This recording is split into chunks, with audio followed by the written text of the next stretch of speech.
Hello everyone, welcome to DevOps made simple. आज के video में हम मशीन इमेजेस पढ़ेंगे। पिछले वीडियो में हमने इंस्टेंस टेम्पलेट देखा था, उसको समझा था। आज मशीन इमेजेस। सबसे पहले थ्योरी पार्ट, उसके बाद कंसोल पे चलेंगे, वहाँ पे एक वीएम बनाएंगे, वीएम से हम मशीन इमेज बनाएंगे और फिर उस मशीन इमेज से वीएम बनाएंगे। ठीक है, फिर चलेंगे क्लाउड शेल में और वहाँ पे भी सेम प्रोसेस। क्या? वीएम से मशीन इमेज बनाएंगे, मशीन इमेज से फिर वीएम बनाएंगे, but with G cloud command. ठीक है, तो चलिए आज की क्लास स्टार्ट करते हैं। अ machine image is a compute engine resource that stores all the configuration, metadata, permissions and data from multiple disks of a virtual machine instance. इसका क्या मतलब हुआ? मशीन इमेज एक ऐसा रिसोर्स है जो वीएम का कॉन्फ़िगरेशन, मेटाडेटा, परमिशंस और जो डिस्क अटैच्ड हैं, जैसे परसिस्टेंट डिस्क हो गई, तो उसके अंदर जो डेटा होता है उसको भी स्टोर कर लेता है। ठीक है, you can use a machine image in many system maintenance, backup and recovery and instance cloning scenarios. कहाँ पे यूज कर सकते हैं? सिस्टम मेंटेनेंस में, बैकअप में और रिकवरी में और इंस्टांस क्लोनिंग सिनेरियोज। अब मैं पहले आपको थोड़ा सा और डिटेल में समझाता हूँ, हो सकता है आपको बाय डेफिनेशन ये चीजें समझ में ना आ रही हो। देखिए, पिछले वीडियो में हमने इंस्टांस टेम्पलेट देखा। इंस्टांस टेम्पलेट में क्या हो रहा था? हम पहले से ही कॉन्फ़िगरेशन सेट कर देते थे कि इस कॉन्फ़िगरेशन की वीएम मुझे चाहिए। तो जब आप वीएम बना रहे हैं तो इंस्टेंस टेम्पलेट सेलेक्ट कर लीजिए, सेम कॉन्फ़िगरेशन का वीएम बन जाएगा। ओके, मशीन इमेज क्या होती है कि एक वीएम है आपका। ठीक है, आप चाहते हैं कि उस वीएम का जो भी कॉन्फ़िगरेशन है उसके अंदर जो भी एप्लीकेशन रन कर रही है उसके साथ में जो डिस्क्स अटैच्ड है उसका जो डेटा है वो सब एक जगह स्टोर हो जाए और फिर आप सेम मशीन इमेज का यूज करके सेम बिल्कुल जैसा वीएम था वैसा ही एक नया वीएम बना सकते हैं। और उस वीएम में क्या होगा? सेम कॉन्फ़िगरेशन होगी, सेम परमिशंस होंगी और सेम डेटा भी होगा परसिस्टेंट डिस्क का। ठीक है, बस क्या चीज कॉपी नहीं होगी? एक तो जो वीएम का नाम था वो, दूसरी चीज उसकी आईपी एड्रेस, वो डिफरेंट होगा। ठीक है, जो नया मशीन इमेज से वीएम बनेगा तो उसका नाम तो आपको देना ही पड़ेगा और ऑफ कोर्स जब दूसरी मशीन आ रही है तो आईपी तो डिफरेंट होना ही है। ओके, अब ये बात आ जाती है कि भाई इससे फायदा क्या है मशीन इमेज यूज करने का? इंस्टेंस टेम्पलेट भी तो यही कर दे रहा है हमारे लिए। हम पहले से ही बना ले रहे हैं, उसमें स्टार्टअप स्क्रिप्ट दे रहे हैं, एप्लीकेशन जो भी है मान लीजिए मैंने दे दिया स्टार्टअप स्क्रिप्ट में, वो सारा इंस्टॉल करके मुझे दे देगा। क्या प्रॉब्लम है? इंस्टेंस टेम्पलेट में क्या होता है, जब आप वीएम लॉन्च करते हैं तो सेम कॉन्फ़िगरेशन उठाएगा। ठीक है, तो फिर क्या करेगा? ओएस इंस्टॉल करेगा, उसके बाद उसके अंदर जो आपने स्टार्टअप स्क्रिप्ट में एप्लीकेशन दी है उसको इंस्टॉल करेगा, फिर उसके बाद उस एप्लीकेशन को स्टार्ट करेगा। ठीक है, तो 3-4 प्रोसेस आ जाते हैं और एक लंबा प्रोसेस होता है, टाइम ज़्यादा लगता है। हम जो एग्ज़ाम्पल में देखते हैं, छोटा-सा nginx या अपाचे इंस्टॉल करके देख रहे हैं, मान लीजिए बड़ा एप्लीकेशन है, फिर क्या होगा? कितना टाइम लगेगा? इंस्टॉलेशन में ही घंटों लग सकते हैं कि नहीं? बट जब आप मशीन इमेज से दूसरा वीएम बनाते हैं तो क्या होता है?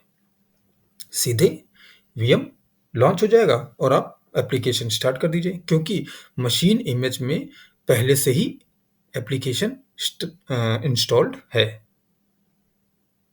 ठीक है, आपको डिफरेंस समझ में आ गया होगा मशीन इमेज का और इंस्टेंस टेम्पलेट का। ठीक है, तो मशीन इमेज क्या करती है? जो भी कंडीशन में था वीएम, वो सारे का सारा डेटा जो है, जो उसकी कॉन्फ़िगरेशन है कि कौन सा उसमें परसिस्टेंट डिस्क है तो कितना स्टोरेज है उसका, है ना? उसके बाद उसके अंदर कौन सी एप्लीकेशन है वो। ओके, उसके बाद क्या आता है? कौन सा मशीन टाइप है, ठीक? तो इस तरीके की नेटवर्किंग में आपने कौन-सा एचटीटीपीएस सर्वर ऑन किया है या एचटीटीपी ऑन किया है, ये क्या है? ये सारी चीज़ें मतलब ये सब चीज़ें वो स्टोर कर लेता है। क्या बताया मैंने 2 चीज़ें जो नहीं करता है, पहला तो इंस्टेंस का नाम, दूसरा आईपी, ठीक है? अब सेकंड पॉइंट पे उन्होंने कहा कि आप ये मशीन इमेज किस लिए बना सकते हैं? जैसे आपको किसी वीएम का बैकअप लेना है, ठीक है? तो आप बैकअप लेने के लिए मशीन इमेज बना के रख लीजिए, तो जिस समय आपने बनाया मशीन इमेज, उस समय तक का बैकअप आपके पास हो गया, ठीक?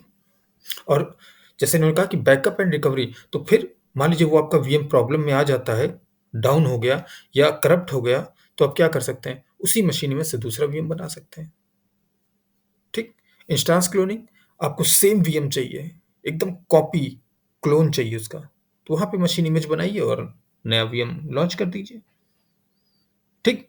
तो होपफुली आपको मशीन इमेज समझ में आ गया होगा और मशीन इमेज और इंस्टेंस टेम्पलेट में डिफरेंस भी अच्छे से समझ में आ गया होगा। अब आगे बढ़ते हैं। Machine images can be stored in a cloud storage multi region, मतलब मल्टी रीजन आप सिलेक्ट स्टोर कर सकते हैं, सच एज एशिया और a cloud storage region such as Asia South one, मतलब आप मल्टी रीजन सिलेक्ट कर सकते हैं। Multi region such as Asia, मतलब एशिया के अंदर जितने भी रीजन है वो हर जगह एक्सेसिबल होगा, या फिर आप किसी स्पेसिफिक रीजन में स्टोर कर सकते हैं जहां पे एशिया साउथ वन, ठीक है? समझ में आया? जब आप मल्टी रीजन सेलेक्ट कर रहे हैं और एशिया सेलेक्ट कर रहे हैं तो मतलब एशिया में पता नहीं कितने रीजन है, इंडिया में ही 2 हैं, एक दिल्ली एक मुंबई, ठीक है? तो वो हर जगह एक्सेसिबल होगा। बट जब आप स्पेसिफिक रीजन में यूज कर रहे हैं, सॉरी स्टोर कर रहे हैं, तो फिर वहां पे ही वो एक्सेसिबल होगा, okay? By default, when creating a machine image from an instance, the machine image is stored in either the cloud storage multi-region bucket that contains the source instance or the geographically closest cloud storage multi-region bucket to the source instance. मतलब ये कि by default कहाँ store करता है? जहां पे source instance है वहां के मल्टी रीजन बकेट में। मान लीजिए एशिया साउथ वन में आपका इंस्टेंस है, तो वहां के एशिया साउथ वन का मल्टी रीजन क्या हुआ? एशिया। जैसे यूएस सेंट्रल वन का मल्टी रीजन क्या हुआ? यूएस, ठीक है? तो यूएस के जितने भी रीजन हैं वो सब यूएस के अंदर आ जाएंगे, मतलब US central one, US central two, three, जो भी है वो सब यूएस के अंदर आ जाएंगे। उसी तरह यूरोप का है, एशिया का है, तो एशिया के अंदर जितने भी रीजन है वो उसके अंदर आ जाएंगे। तो ये क्या करता है, जब आप मशीन इमेज बनाएंगे तो बाय डिफॉल्ट वो कहाँ स्टोर करेगा? जहां पे इंस्टेंस है वहां के मल्टी रीजन बकेट में, ठीक? या फिर ज्योग्राफिकली क्लोजेस्ट, तो जैसे यूएस में है इंस्टेंस, तो यूएस का ज्योग्राफिक क्लोजेस्ट क्या हुआ? आपका यूरोप हो गया मान लीजिए। तो इस तरह से ये चीजें काम कर रही हैं। If your source instance is stored in US central one, your machine image is stored in the US multi reason by default. यही चीज मैंने बताई आपको कि अगर आपका इंस्टेंस जो है यूएस सेंट्रल वन में है तो वो क्या करेगा? आपकी मशीन इमेज को कहाँ स्टोर करेगा? मल्टी रीजन कौन सा होगा? यूएस। तो उसके अंदर जितने भी यूएस के अंदर रीजन्स हैं वो सब कवर हो जाएंगे। However, a default location like Australia Southeast one is outside of a multi-region. The closest multi-region is Asia. मैंने यूरोप का एग्जांपल दिया था, बट ये कह रहे हैं कि क्लोजेस्ट मल्टी-रीजन यूएस का कौन सा है? एशिया। चलिए आगे बढ़ते हैं। अब machine image collects the following information from the source instance. कौन सी इंफॉर्मेशन वो मशीन इमेज स्टोर कर लेती है? VM instance configuration, VM instance की configuration. Each VM configuration includes the following properties. क्या क्या चीज है? डिस्क्रिप्शन, VM का description, machine type, instance metadata, labels, network tags, tags जैसे HTTP सर्वर, HTTPS सर्वर, ये सब। मेंटेनेंस पॉलिसी, आपने कौन सी मेंटेनेंस पॉलिसी सिलेक्ट की थी, okay? The volume mapping use to create disk for the source instance, ठीक है? डेटा स्टोर्ड ऑन डिस्क, मतलब डिस्क में स्टोर का मतलब परसिस्टेंट डिस्क की बात हो रही है, लोकल एसएसडी का डेटा स्टोर नहीं करता है, ठीक है? तो आपको ये चीज क्लियर हो गई होगी। अब क्या स्टोर नहीं करता है वो भी देख लेते हैं। Machine image data in memory, memory में जो डेटा होगा वो स्टोर नहीं करेगी। लोकल एसएसडी में जो डेटा होगा वो स्टोर नहीं करेगी, बट जो मैपिंग होती है, डिवाइस मैपिंग, वो स्टोर कर लेगी। ठीक। Attributes that are specific to the source instance, जो सोर्स इंस्टेंस के एट्रीब्यूट्स होते हैं स्पेसिफिक, जैसे नाम और आईपी एड्रेस। ठीक। फिर you can't override any properties of the attached disk other than the name of the disk while creating an instance from the machine image।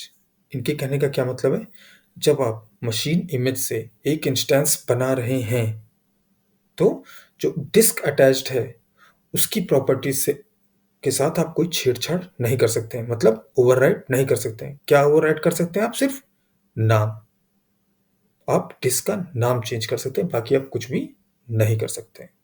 Okay, आगे बढ़ते हैं। अब हमारी आती हैं कमांड्स। तो सबसे पहले मैंने कमांड दी G cloud command to list machine images, machine images को लिस्ट करने की command, G cloud compute machine images list. Okay, उसके बाद मशीन इमेज से वीएम बनाने के लिए कमांड। तो आप देख रहे हैं G cloud compute machine images create, वहां लिस्ट था, यहाँ आ गया क्रिएट। फिर test M I, test M I क्या है? मशीन इमेज का नाम है। ओके, उसके बाद सोर्स इंस्टेंस का नाम, सोर्स इंस्टेंस मतलब जिस इंस्टेंस की मुझे मशीन इमेज बनानी है। उसके बाद सोर्स इंस्टेंस जोन, जो इंस्टेंस है वो किस जोन में है। ओके, फिर स्टोरेज लोकेशन, स्टोरेज लोकेशन किसकी? जो मशीन इमेज बनेगी। तो यहां पे मैंने यूएस सिलेक्ट किया है। यूएस का मतलब क्या हुआ? Multi reason. ठीक है, हम इसको एशिया भी कर सकते हैं। प्रैक्टिक जब हम कर रहे होंगे तो हम कुछ भी सिलेक्ट कर सकते हैं, स्टोरेज लोकेशन हम कुछ भी ले सकते हैं। ओके, मल्टी रीजन, रीजनल, कुछ भी। G cloud command to create VM instance from machine image, G cloud command VM बनाने के लिए मशीन इमेज से। तो G cloud compute instances create test M I V M, test M I V M क्या है? जो नया VM बनेगा मशीन इमेज से उसका नाम। फिर जोन यूएस सेंट्रल 1A। फिर source machine image, source machine image कहाँ है? कौन सी है? टेस्ट एम आई, जो हमने ऊपर बनाई है। ओके, फिर G cloud command to delete machine image, machine image को डिलीट करने की जो कमांड है। ठीक है, तो यहाँ पे मैंने टेस्ट एम आई दिया है, टेस्ट एम आई जो हमने ऊपर मशीन इमेज बनाई है उसी को हम लास्ट में डिलीट कर देंगे। ठीक है, तो चलिए कंसोल पे चलते हैं। पहले कंसोल पे करेंगे, उसके बाद चल के हम क्लाउड शेल में जी क्लाउड कमांड से करेंगे। ठीक है, तो हम अब कंसोल पे आ चुके हैं। तो मशीन इमेज बनाने के लिए पहले मेरे पास एक वीएम तो होना चाहिए, तो पहले एक वीएम बना लेते हैं।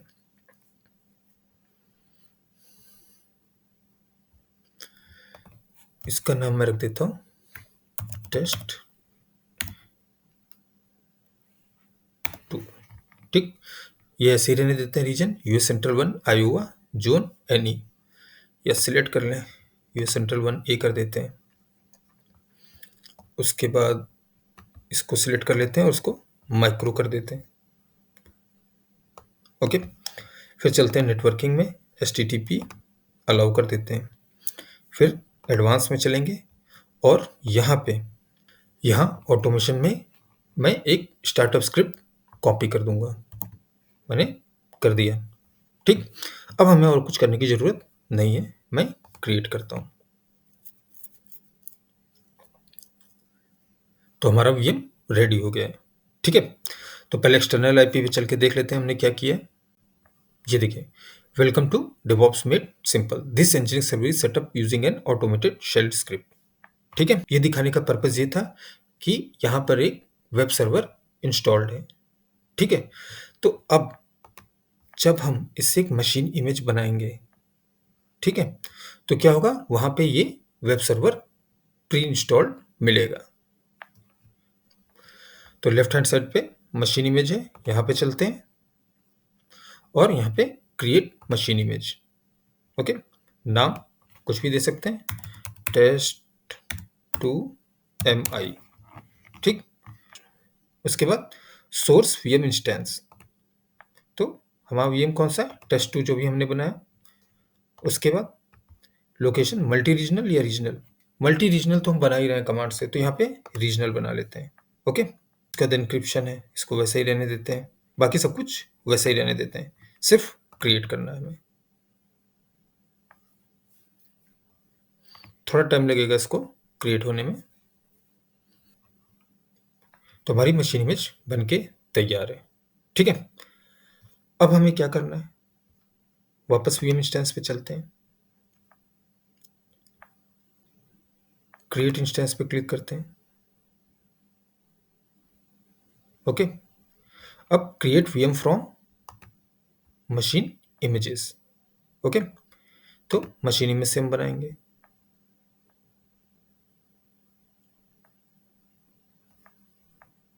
ये हमारे पास ओपन हो गया, test2mi, इसको मैंने सिलेक्ट कर लिया।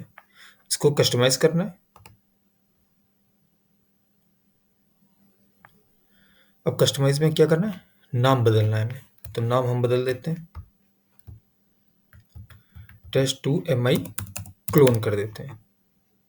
ठीक है, उसके बाद देखिए E2 प्री सिलेक्टेड है, E2 माइक्रो है। अगर हम नेटवर्किंग में जाएंगे, देखिए अलाउ HTTP ट्रैफिक है। एडवांस में जाएंगे तो यहाँ पे स्टार्टअप स्क्रिप्ट पहले से है। ओके, तो हम क्रिएट कर रहे हैं। तो हमारा वीएम रेडी हो गया है। ये किससे मैंने बनाया, मशीन इमेज से। तो चलिए इसके एक्सटर्नल आईपी पे चलते हैं।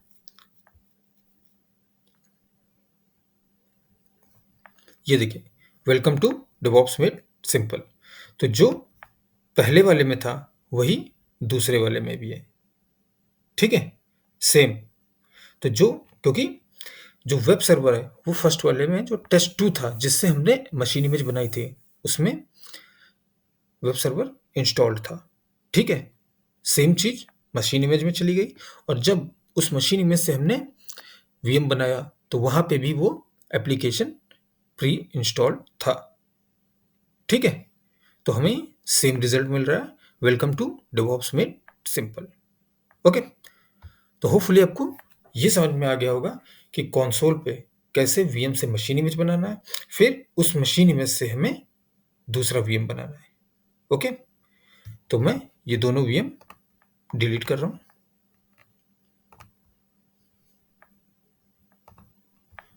स्किप ग्रेसफुल शटडाउन, इसको मैंने डिलीट कर दिया। मशीन इमेज में चलते हैं और मशीन इमेज को भी डिलीट कर देते हैं, क्योंकि अब हम क्लाउड शेल से बनाने वाले हैं। तब तक मैं क्लाउड शेल ओपन कर लेता हूं जब तक ये डिलीट हो रहा है। मशीन इमेज तो डिलीट हो गई है, इसको मैं कट कर देता हूं। वीएम पे चलते हैं, देखते हैं वीएम डिलीट हुए या नहीं हुए। हो रहे हैं, ये भी हो जाएगा। तो हमारा क्लाउड शेल ओपन हो गया। यहां से मैं अपना प्रोजेक्ट सिलेक्ट कर लेता हूं। हमारा प्रोजेक्ट ओपन हो गया। अब हमें क्या करना है, एक वीएम ले लेना है। तो वीएम मैं अब यहाँ पे ये नहीं सिखाऊंगा मैं कि कमांड से वीएम कैसे बनाई जाती है, क्योंकि वो हम पहले कर चुके हैं। मैं वीएम यहीं से बनाने वाला हूँ। ओके,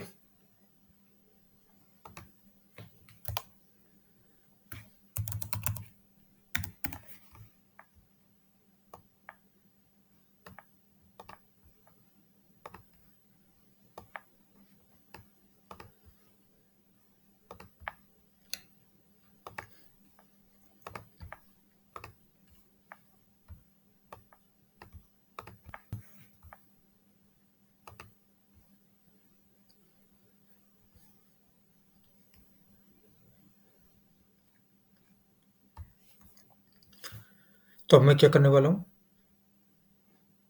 एग्जिस्टिंग वीएम से मशीन इमेज बनाने वाला हूँ विद gcloud कमांड। ठीक है, तो हमारे पास कौन सा वीएम है, test2। ओके, अब मैं test2 से एक मशीन इमेज बनाऊंगा, तो उसका कमांड मैं यहाँ पे पेस्ट कर रहा हूँ। ठीक है, gcloud compute machine images create, ये हमारा मशीन इमेज का नाम। उसके बाद सोर्स इंस्टेंस test2, test2 है ना यहाँ पे, ये देखिए test2। फिर source instance zone US central 1A, जो इंस्टेंस का है उसका जोन यूएस सेंट्रल 1A। उसके बाद स्टोरेज लोकेशन यूएस, तो स्टोरेज लोकेशन किसकी, मशीन इमेज की। ठीक है, तो इसको मैं क्या बना रहा हूँ, मल्टी रीजन, ठीक है। अगर मैं इसको यूएस सेंट्रल 1 दे दूं तो ये रीजनल हो जाएगा, बट मैं मल्टी रीजन बना रहा हूं, सिर्फ यूएस दे रहा हूं। या एशिया दे दूं तो भी ये मल्टी रीजन हो जाएगा, क्योंकि एशिया के अंदर जितने भी रीजन है, ओके, वो सब एशिया के अंदर आ जाएंगे, ठीक। तो चलिए एंटर करते हैं, ऑथराइज।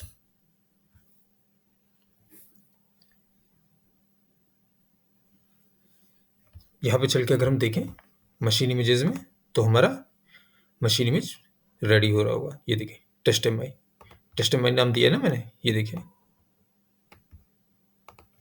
तो ये रेडी हो रहा है। तो ये देखिए हमारी मशीन इमेज रेडी हो गई है, और स्टोरेज लोकेशन यूएस है, मतलब ये मल्टी रीजन है। हो सकता है आपको रीजन और मल्टी रीजन में थोड़ी कंफ्यूजन हो रही, तो जरा मैं उसको दूर कर देता हूँ। देखिए क्रिएट मशीन इमेज में जब हम जाएंगे, तो यहाँ पे मैं नाम दे देता हूँ कुछ भी। अभी सिर्फ मैं इसको एग्जाम्पल देने, इसलिए सोर्स व्यू मैंने टेस्ट टू ही ले लिया। अब देखिए, अगर आप मल्टी रीजनल बनाते हैं तो क्या आता है, select location US, multiple regions in US, मतलब यूएस के जितने भी रीजन हैं सब इसके अंदर आ जाएंगे। उसी तरह ये देखिए Asia, multiple regions in Asia, EU मतलब मल्टीपल रीजन्स इन ईयू। समझ में आया ना आपको? तो जब मैं यूएस यहाँ पे मैंने दिया, ये देखिए, जब मैंने यहाँ पे यूएस दिया, मतलब मैं ये सिलेक्ट कर रहा था यूएस, इसका मतलब multiple regions in US. US के अंदर बहुत से रीजन्स आएंगे ना, यूएस सेंट्रल 1 2, ऐसे बहुत सारे हैं, ठीक है। उसी तरह एशिया के, ईयू के, ठीक। और अगर आप रीजनल सिलेक्ट करते हैं, तो यहाँ पे देखिए स्पेसिफिक रीजन सिलेक्ट करने के लिए कह रहा है, यूएस सेंट्रल 1, अफ्रीका, एशिया, ठीक। आप नीचे आ सकते हैं, देखिए एशिया, यूरोप, है ना। तो स्पेसिफिक रीजन जब आपको सिलेक्ट करना है, किस रीजन में रखना है, तब आप रीजनल बनाएंगे। और जब आप चाहते हैं मल्टी रीजनल हो, तो आप एक लोकेशन सिलेक्ट कर लेंगे, और उसमें जैसे यूएस सिलेक्ट किया तो यूएस के सारे रीजन्स इसके अंदर कवर हो जाएंगे, ठीक। तो इसको मैं कैंसिल कर रहा हूँ, सिर्फ आपको समझाने के लिए इसको ओपन किया था। तो ये हमारा कमांड लाइन से एक मशीन इमेज बन गई है, ठीक। अब हम क्या करने वाले हैं, इस मशीन इमेज से एक नया वीएम बनाने वाले हैं, जो हमने कंसोल से किया था। तो यहाँ पे मैं कमांड पेस्ट करता हूँ, ये देखिए, G cloud compute instances create test M I V M. तो एम आई वी एम जो ये आप test M I V M देख रहे हैं, ये क्या है, जो नया वी एम बनेगा उसका नाम है। उसके बाद जोन यूएस सेंट्रल 1 ए, और सोर्स मशीन इमेज कौन सी है, test M I. Test M आई तो हमने अभी बनाई है, ये देखें, ओके। अब मैं एंटर करता हूँ। अगर हम यहाँ पे चल के देखें कंसोल पे, तो हमारा वीएम बनना चालू हो गया होगा। ये देखिए टेस्ट 2 था, उसके बाद टेस्ट एम आई वीएम। तो टेस्ट 2 में क्या है हमारा, एक बार फिर से देख लेते हैं, welcome to DevOps made simple, ठीक। अभी जब ये रेडी हो जाएगा टेस्ट एम आई वीएम, तो इसमें जाके जब हम देखेंगे, तो इसमें भी सेम रिस्पॉन्स मिलेगा, क्योंकि वेब सर्वर सेम इंस्टॉल हो गया है, क्योंकि उसने टेस्ट 2 को कॉपी किया है मशीन इमेज में। तो हमारा test M I V M ready है। चलिए एक्सटर्नल आईपी पे क्लिक करके देखते हैं क्या आता है। ये देखिए, welcome to DevOps made simple.